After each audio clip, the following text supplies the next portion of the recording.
Welcome to another episode of GTV. This is Business Over Coffee, and it's me again, Mommy Ginger. And today, we have a very interesting topic.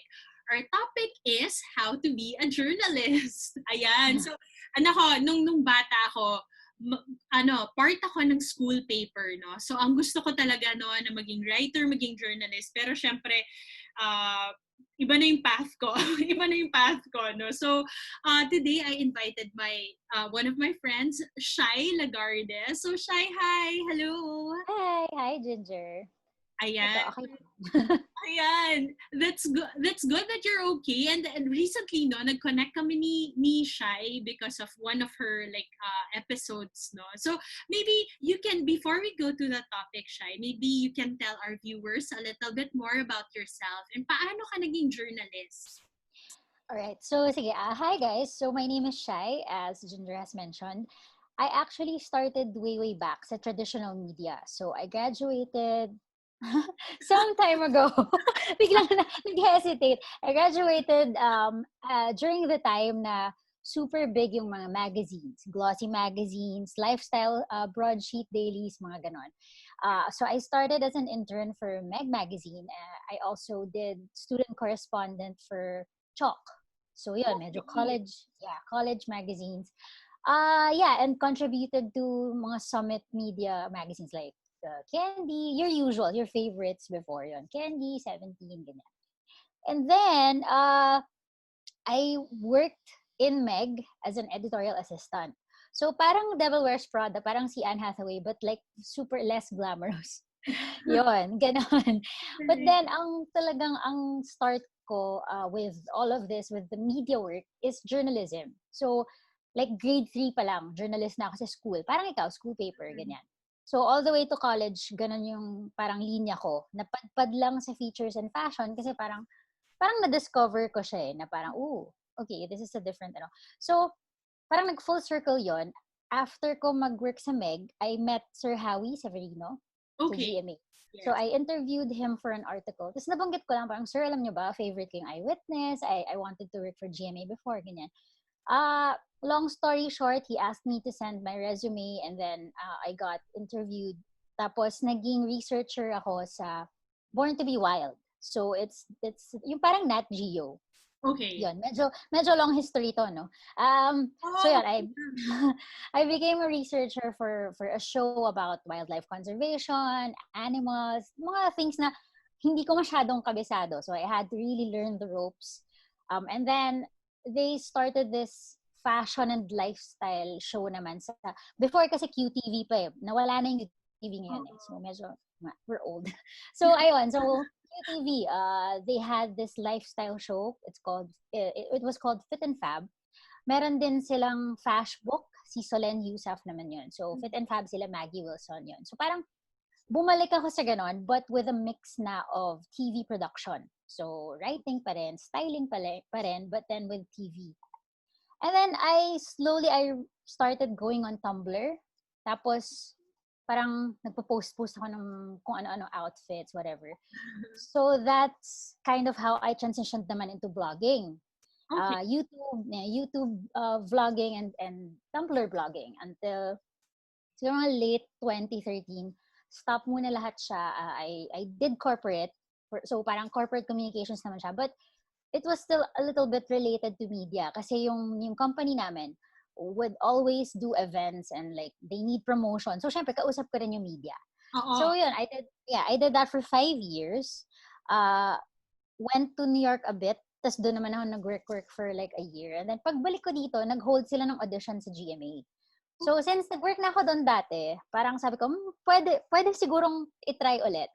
So yun, they were looking for news and features. Parang sabi ko, shucks, fashion lang yung medyo sure ako dahil aside from GMA, I worked on Project Runway Philippines, and etc. Yung sa ETC. Lifestyle and lifestyle talaga. So sabi ko, shucks, kaya ko ba to? Like, tinanong nila ako sila Sir Howie, tinanong nila sa interview, parang, paano yun kung papuntahin ka namin sa mga super squatters areas, you have to cover like deaths And like all of these disasters, kaya mo ba? So, sinabi ko na lang, oo, di ba? Para new experiences. So, ayun, I got in and then the show has been running for a year and nag-start siya April last year. So, mga 15 months na kami. Yun. Galing. Okay. Medyo mahaba siya, pero basically ganun. Parang from traditional to TV to online. Pero I'm sure, no, dahil wala kang experience sa news talaga, 'di ba? Kasi more lifestyle. Like, ano yung mga challenges dun sa mga first few features mo, no, that you encountered and how did you overcome those? Okay. Challenges, firstly sa voiceover. Like, dun ko na-realize, sobrang crucial ng voiceovers. Kasi, di ba, parang sanay na tayo pag may naririnig tayo sa news na, okay, ganito sila magsalita, ganito sila magbasa. But it actually takes a while to get that rhythm or yung tono na ganun. And sanay ako, syempre, sa lifestyle, parang types of dresses to fit this, parang hourglass features, ganyan. So, tsaka yung mga makeup, di ba, sanay tayo, parang, oh, this lipstick is much better with ganitong color, ganyan.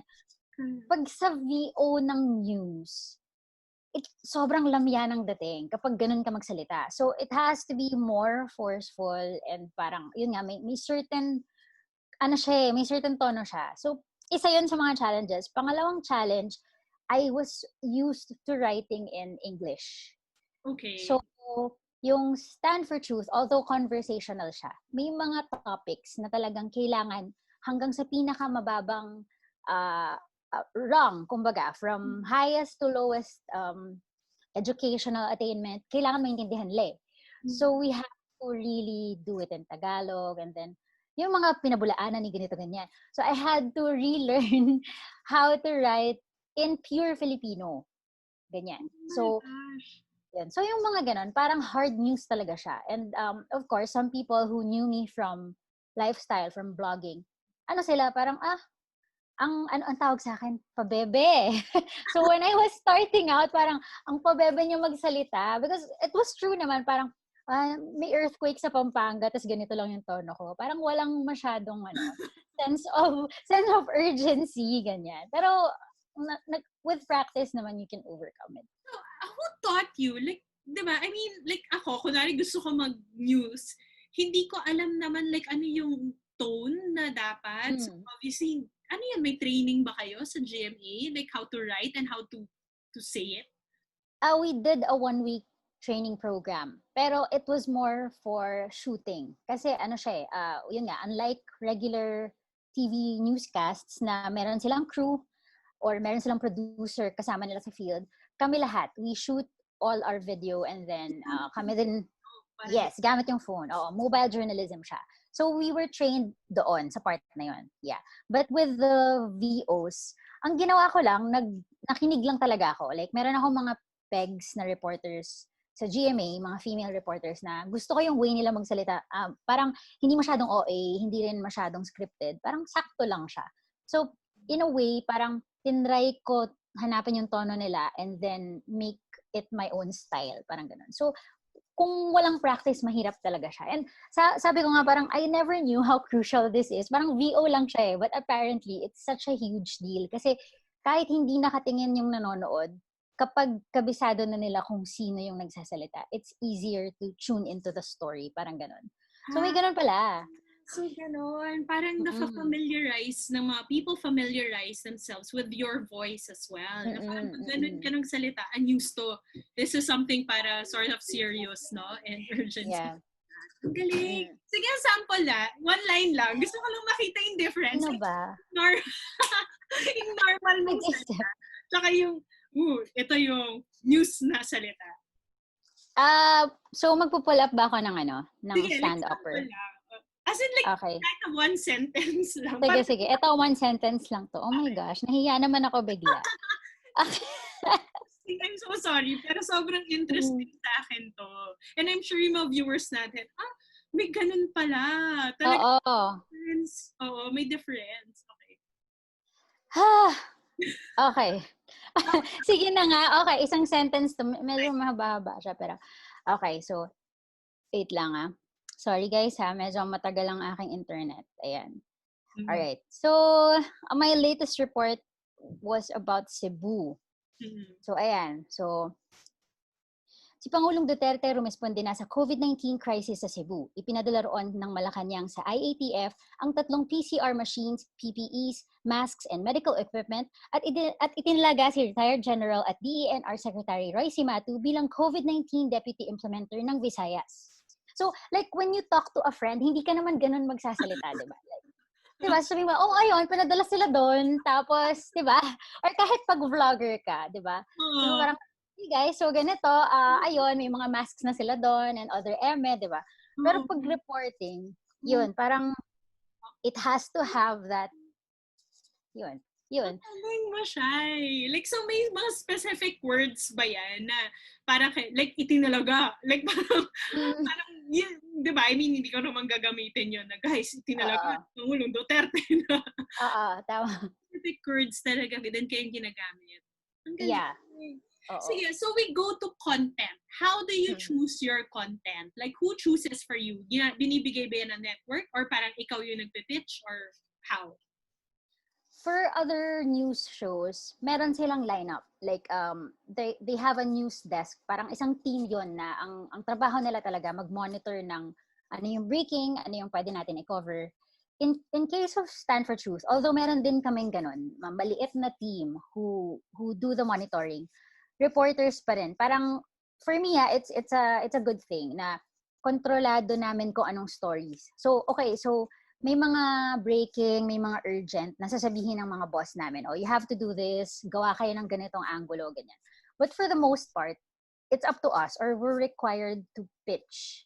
So, halimbawa, nakikita namin, si ano ngayon, uso si Governor Garcia ngayon kasi nagdo-doctor shaming siya, yung governor ng Cebu, ganyan. So, pwede ka magbato sa kanila ng topics. And then, sometimes, hindi sila aware na may ganun palang nangyayari sa Twitter, diba? Kasi iba naman, may Gen Z kami. We have an 18-year-old reporter. We also have hanggang 34 years old. So, 18 to 34. So, iba-ibang Gen Z millennial topics.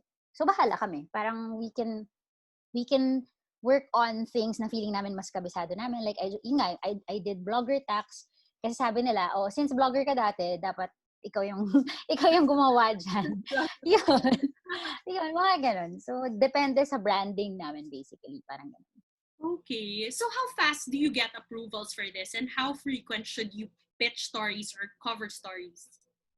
Okay. Yung workflow namin medyo nakakaloka siya. Kasi, so, daily siya, di ba? Monday to Friday. We have to pitch like maybe over the weekend or anytime na hindi kami yung naka-duty for the day. Pitch ka, then you submit parang an outline kung paano mo nakikitang gagalaw yung story mo, sino naiisip mong interview. And then, they approve it within that night or that day. Tapos, you have to start booking. Latest na is like a day or two. So, halimbawa, binook ko siya ngayon, ginawa ko yung research ngayon. I have to write it, yung script. So, like, that's 3 to 4 pages of script. And then, ipapasa ko na, di ba? After, like, 2 hours, babalik na yung script. So, you have to prepare na, mag-makeup ka na, etc. You'll shoot na your intro, extra, interview, lahat na interviews, tapusin mo na. You have to edit within, like, 4 to 5 hours. So, edit, put graphics, etc. Then, upload na. Ganun kabilis. Ang galing. So, ikaw rin yung nag-e-edit ng material? Yeah, sa current setup. Before kasi, we had an editing team. Pero, 10 reporters, tapos may mga editors, siguro mga 6 kaming editors. Ang hirap sa COVID na parang may social distancing. So, what they did na lang is work from home, yung interviews as much as possible, Zoom lang, and then mag-aral, mag-edit. So, since medyo alam ko naman mag-edit, okay lang. But, a lot of my fellow reporters had to learn it pa, na parang how to edit na mukha pa rin siyang professional yung dating. Yun. Wow! So talagang parang everyday may bago kang story that you put out there. Parang gano'n. We have to have at least 2. So 2 to 3 a week. 2 to 3 a week. So, a week, yeah. Pero still, parang ikaw lahat yung gumagawa, no? So, I'm curious to know siya, like, how is your day like? It's unpredictable. Like, yun, kanina, di ba, we were supposed to do this call 2:30, pero I had to do another interview.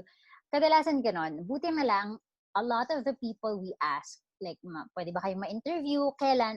Kung pwede po ngayon na. Buti na lang, ano sila, parang they understand na it's a daily newscast and we can't predict naman kung ano yung mangyayari, di ba? So, my day starts at maybe 6 or 7. Tapos, yun, tuloy-tuloy na siya. Since we air at 9 p.m., natatapos yung araw ko siguro mga 10? Kasi you have to make sure pa na-send mo na ba sa lahat ng in-interview mo and wala bang typos, wala bang mali dun sa pagkaka-export ng video. So, yun. Mahaba siya. Oo nga eh. So, ano yung pinaka-challenging na news report na nagawa mo ever? Pinaka-challenging is also yung pinaka-favorite ko. Although it's a disaster, it's not my favorite kasi disaster siya, pero yung time na nagka-earthquake sa Batanes, sa Itbayat Island, supposedly, that was a Saturday. Supposedly, ang news ko, local lang, like Metro Manila, ganyan. Biglang tumawag yung boss ko na, okay, you need to get on a plane, you need to go to Itbayat, to Batanes. Walang commercial flight. Kasi nga, sira yung structures, etc. Parang, the only way was to ride a military aircraft. Tapos may parang 2-hour boat ride na sobrang pataas, 100 feet yung taas ng waves. Wow. So, parang masusuka ka raw talaga pag sumakay ka doon. Mga ganon. So, parang sabi ko, shucks, paano ko pupunta ng Batanes? Wala akong, do I book? Kanino ako makikipag-usap? Long story short ulit, nag-standby kami all around Clark Airport, kami ng fellow reporter ko. For some reason, we convinced the military na isakay kami. Sabi kasi namin, ang dala lang namin camera, cellphone lang po, tapos wala naman kaming heavy equipment, whatever. So, sinakay kami, 3 aircraft bale, yung nasakyan namin, C-130, C-295, tapos helicopter, para makarating sa mismong island. Tapos yun, cover kami doon. Unforgettable siya, tsaka challenging siya kasi walang tulog, walang hotel, syempre malamang. Ano lang siya, parang habang natutulog ka, gumaganon yung kama kasi may aftershocks pa eh. Yun. Tapos brown out, yun, ganun. So, para kang nasa war zone except na earthquake lang naman siya, hindi naman like, wala namang barilan or what. Pero, dun ko nakita na shocks, ang ganitong experience, kahit sabihin mong sikat ka or mayaman ka, hindi ka makakasakay sa same aircraft na sinasakyan ni VP Lenny. Parang magagawa mo lang siya kung journalist ka. So, at the same time na natatakot ako sa nangyayari, parang wow, nakarating akong Batanes for the first time dahil pa dito. Parang ganun. So, how's your family with this? No, aren't they scared? Like, do you have siblings? And what do your parents say about all of this? No, hindi ba sila natatakot? Or ikaw rin, hindi ka ba natatakot sa situation mo? Ako yung parang weird in the family in the sense that my sister is a lawyer. Tapos yung work niya sa Supreme Court siya before, ngayon naman parang nagtuturo siya, ganyan. My brother naman is an engineer who works with the DENR. So medyo ganun yung ano nila. And then yung parents ko, traditional jobs din. So parang sabi ko, okay, sige, public service kayo. Public service din naman to eh, journalism eh. Pero yun lang, field work siya. So medyo nag-worry sila minsan, but at the same time, naririnig ko naman pag sa labas, kinukwento naman nila na, ito yung trabaho niyan, ganun. Although, there's that issue, the usual issue, na parang I used to earn way, way more in the corporate world. Yun lang. Pero sa safety naman, di naman sila masyadong kasi sanay na sila eh, na ever since I had irregular working hours. So, I guess, yun. So, Shai, why are you a journalist? Like, what do you intend to get from this? Is it something that you really dreamed of mula sinabi mo nga mula grade 3, but yeah, what do you intend to get out of it, siguro? Marami kasing times that believe it or not, super mahiyain ako. Weird siya, pero ganun, mahiyain, introverted. I don't really open up that easily. But at the same time, I like listening to people's stories. And I like shooting stuff lang.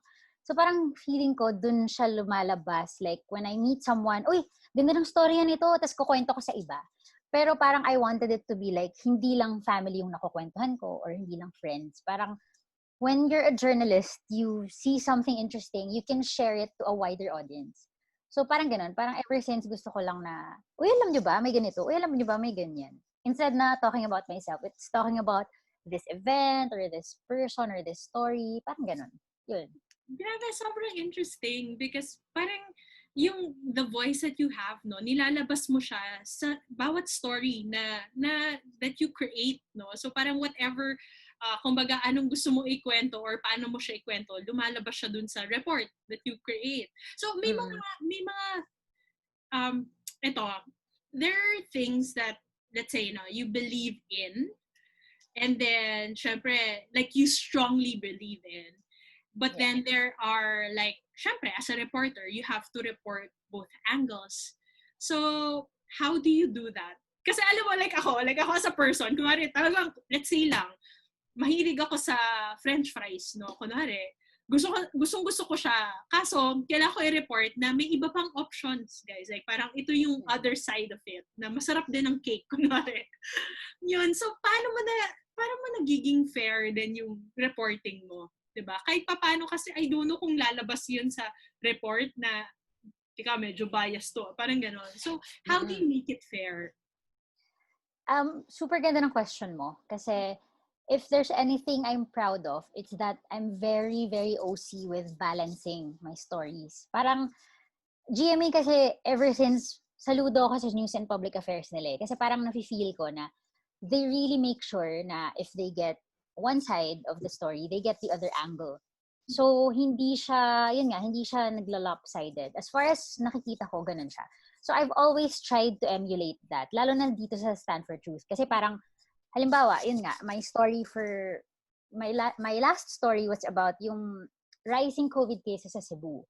Yeah. So, di ba, nag-lockdown sila ulit and then people are complaining, daming negative comments about it. And then yun nga, nag-viral pa yung governor nila for parang lahat ng criticize sa kanya. Pinopost niya yung details like personal details. So, syempre, kung yung feelings ko lang, parang ano ba naman tong governor na to, di ba? Parang nag-shame siya ng mga doctors who are just saying na do better, ganyan. But I had to also see it from the point of view of those who support the government. Okay. So, ang ginawa ko, nag-interview ako ng 2 Cebu residents na yung isa nga, yun, galit na galit siya, bakit daw sundalo, bakit hindi medical experts, bakit lockdown na naman, marami daw magugutom. And then on the other hand, another resident is saying na kailangan yung lockdown kasi magugutom tayo pero at least hindi tayo mamamatay. Parang ganun, parang supportive siya na ganito yung measures. I always have to take myself out of the equation. Kasi para sa akin, hindi ko ginagawa ng tama yung trabaho ko if nakikita ng tao kung kanino ko pumapanig. Yun. So every time, like with DOH also, since this is casual lang naman, no, I can express na I'm very frustrated with how they report some of their data. Parang confusing siya for people, 'di ba? Confusing, misleading sometimes. Nakakalito and it's hard for people to make decisions kung di nila naintindihan ano yung nakikita nila. So I write explainers for the GMA website, parang breaking down how it goes. Hindi ko na lang nilalagyan na kasi yung DOH dapat ganito nila gawin to Pero parang alam yun, parang wala na lang siyang feelings. So it's always the best compliment whenever I get tweeted na parang, buti ka pa yung mga reports mo. Reports lang talaga. Wala siyang, you're not trying to convince people of a certain side, ganon. Yeah. Yun. That's nice. So like in this pandemic, no, ikaw like you as a journalist, as a news reporter, kasi lagi na lang like I don't know how you look for news out there. Well, yung kanina sabi mo may mga researchers and stuff. Pero how do you naman choose like which stories versus the pandemic stories that we all hear about like you need to cover? Kasi 'di ba sa dami ng mga like ngayon kasi pandemic, diba? So, maybe siguro yung additional question is, syempre that news will sell because people obviously want to hear about that. Pero how do you like I don't know, choose the stories and encourage people na also there are other things happening around, no? And how do you get their attention? Iniisip ko kasi, like, if I shared this story to my friends or my sister or people living abroad, mga Pinoys living abroad, would they click on it? Would they watch it? Ganon. Kasi yun nga magkaka-fatigue ka rin with COVID stories paulit-ulit, di ba? So sometimes I would, yun lang, actually ginagawa ko, nagsuscroll lang talaga ako sa feed. Tapos pag napahinto ako, then maybe pag gumawa ako ng story about it, mapapahinto rin sila. Parang ganon. So, siguro I can give a couple of examples. Yung isa, they did things during quarantine na parang naging mas productive sila. Like one finished 20 online courses in a month. Yung isa naman, 36 online courses from like Ivy League universities. Tapos may ADHD siya. So, it was his way of coping with, syempre, nakakulong ka lang. So, yun ang ginawa niya. Nag-aral siya na nag-aral. And then the other one, did a room makeover naman kasi sobrang dugyot ng room niya. Siya na mismo yung nagsasabi. Dugyot yung room niya and he needed a work from home station kasi teacher siya eh. Yeah. So yun, nag-room makeover siya. And the other one naman, lost weight, like 25 pounds or something. Tapos nagpaka-fit siya. So hindi sila related sa COVID, but at the same time, people would be like, okay, iba-ibang ways of coping with the ECQ. Ito yung ginawa niya, parang ganon. So yun. And then the other one naman, parang people who invented hands-free dispensers of alcohol, dispensers of hand wash stations. Yun, mga ganun. Parang at least, okay, COVID pa rin siya. Like, hindi naman siya insensitive na, fashion trends for 2020. Meanwhile, ang dami nagugutom, di ba? So, it's still related to what's happening. Pero may breather. Yun. Ang ganda din kasi very positive, no? Yung mga stories na sinabi mo, these are like, obviously, pwede kong neighbor yun eh. Di ba? Like, parang ganun, very relatable as well. Pero how do you get to know of those people? Kasi understandable yung mga governor, alam mo yun, understandable na may bagyo, may flood, may earthquake. Pero paano nakukuha ng research? Hindi ko alam. Like, yung researcher team ninyo, like, may taong nag-lose ng ganitong weight, may taong nag-course online na ganito kadami. Paano niya nalalaman yung stories na yun? Very, rarely na sinasend siya sa amin. May mga times kasi na, ma'am, meron po akong kilalang ganito, baka pwede niyo ma-feature. Pero very rarely yun. Ang ginagawa talaga namin, pag wala kaming magawa, nasa feeds kami. So, iba-ibang websites, lalo na Twitter and Facebook. Tapos kapag naman may certain, okay, may share lang ako there was, for me once, Labor Day, kailangan kong maghanap daw ng frontliner na hindi masyadong kilala or hindi masyadong aware yung mga tao na, frontliner din sila. So, di ba, we have doctors, nurses, janitors, ganyan. Yeah. Ang kinailangan ko hanapin, it was 10 p.m. Sabi ko, okay, hanap tayo sa mga sementeryo because they have to deal with bodies, di ba? They have to pick up bodies from hospitals and bury them. So, parang sabi ko, shit, paano ako makakahanap? It's already 10 p.m. Sino ang tatawagan ko? Paano? So, nag-search lang ako na parang, ako po ay cemetery worker. Ganyan. Nagbabaka sakali lang na makahanap ako ng magpo-post about it. O kaya punta ka sa mga cemetery, parang, hi, sino po sa inyo ang gusto magpa-interview? Ganyan. Mga ganon. Or isang beses naman, pregnant women during COVID. So, I had to look for a pregnant woman na maraming challenges, like walang masakyan, manganganak na, may COVID siya, tapos pregnant siya, mga ganon. So, punta ako sa mga, Fabella hospital groups, ganyan, hanap ako ng tao doon na parang pahingi po ng tulong kasi buntis ako ngayon. Ganon. So, it's really just being online and looking for posts. Yun. Grabe, you are so resourceful. Like, okay, so let's talk about values in terms of like being a journalist. Sa experience mo, give me siguro the top 3 values that you would say these aspiring reporters or journalists should have. Top 3. Okay. I think first one would be you need to be trustworthy. Some people would say dapat first of all resourceful ka, ganyan. Pero for me, trustworthy talaga. Not just trustworthy sa mga boss mo na parang pag sinabi mong ma'am, kaya ko to gawin by today, or ma'am, hindi to aabot, or ma'am, ginawa ko na lahat, wala talagang gusto magpa-interview. Kailangan, sinasabi mo talaga totoo para pag may nangyari sa'yo sa field, hindi ka nila i-doubt. But aside from that, kailangan pag sinabi mo sa interviewees mo na, ma'am, hindi ko ipapakita yung mukha mo, or sir, yung pangalan nyo, babaguhin natin. Or sa sources mo na sinabihan ka na, for your eyes only lang yan binibigyan lang kita ng context, na you won't expose them. Kasi otherwise, pag narinig ng mga sources mo or interviews mo na, ano siya, she betrayed me, or nagtiwala ako dyan pero nilaglag ako, di ba? Hindi ka na reliable. So, who else would tell you anything, di ba? Number 2, I guess, would be, yun nga, dapat wala kang biases. You can feel things, like, di ba, you can feel things, you can have opinions, but if you're doing your work as a reporter, you can't talk about those feelings, or sa stories mo, kung public yung posts mo, syempre, dinadala mo yung GMA, or yun, in my case, dinadala ko yung GMA, so I can't. And then, for me yun, third si resourcefulness, na parang, pag sinabing no, try mo muna kung may way to make it into a yes. Kasi kagaya nun, sa Batanes, wala raw flight, di raw pwede, pero at the end of the day, nagawa rin namin siya. So, yun. Galing.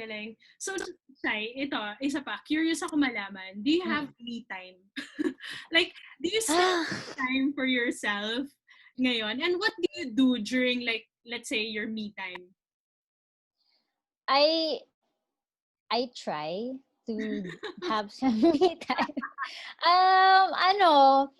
Siguro, more of Netflix lang. Buti na lang din na hindi ako like super palalabas na tao. Netflix, K-dramas. I'm trying to learn different languages, primarily Korean. So, medyo nagpa-practice lang konti. Ganun. And then, yun. Basically, yun lang. I stay in the room. Kasi pag field work, nakakapagod eh. So, yun. Sa room lang, staycation, basically. Okay. So, ito, last question na. So, I think sa mga marami dito aspiring journalists, aspiring reporters. So, what advice could you give them? Siguro, not to rely on equipment. Same advice as when I used to do blogging talks eh. Parang it's really not about anong gamit meron mo, di ba? May bigatin ka bang camera, maganda ba yung mic mo, whatever. It's more about paano mo nakikita yung mga bagay. Like yun, if we watch the same things, and then, kasi yun yung test minsan eh. Parang, you'll be given a video, and then sasabihin sa'yo, okay, write down 3 topics na feeling mo pwede mong gawing angulo for this video that we're showing you. So, kailangan, yun talaga yung mas kailangan, yung meron kang mata to see kung paano mo aangulohan yung stories mo, and kung ano yung magandang way of telling it na hindi pa ginagawa ng iba. Yun nga yung thing eh. Parang hindi siya nalalayo sa content creation or sa blogging na parang, okay, there are 1,000 lipsticks out there. Marami ng reviews about this particular BB cream. Paano mo siya gagawing mas interesting and informative? Same thing with journalism. Yun. Galing. Alam mo, ang dami ko natutunan dito sa interview natin, no? Because I had really no clue on how journalism works and how reporting is. And siguro tama ka, no? Your last words, your tip was really something that a lot of us, not even reporters lang, no, but all content creators should think of.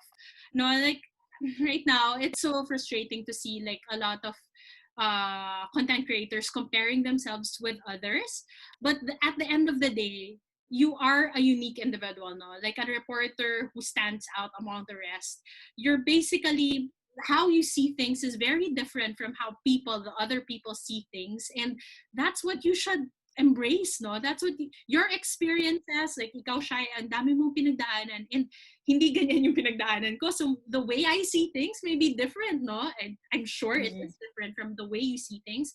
And that's what we need to realize, no, as content creators, that we see things different angles, different ways, no? So we have to embrace that. So thank you so much, Shai, for taking time off, no, from your Saturday to basically like indulge me some questions today.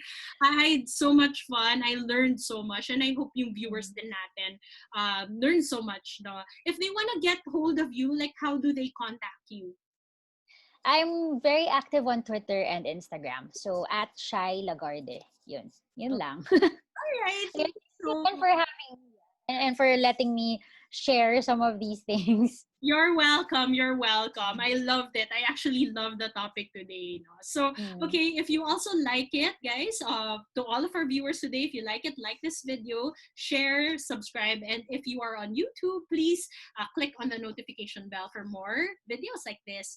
Thank you so much, everyone. Bye. Bye.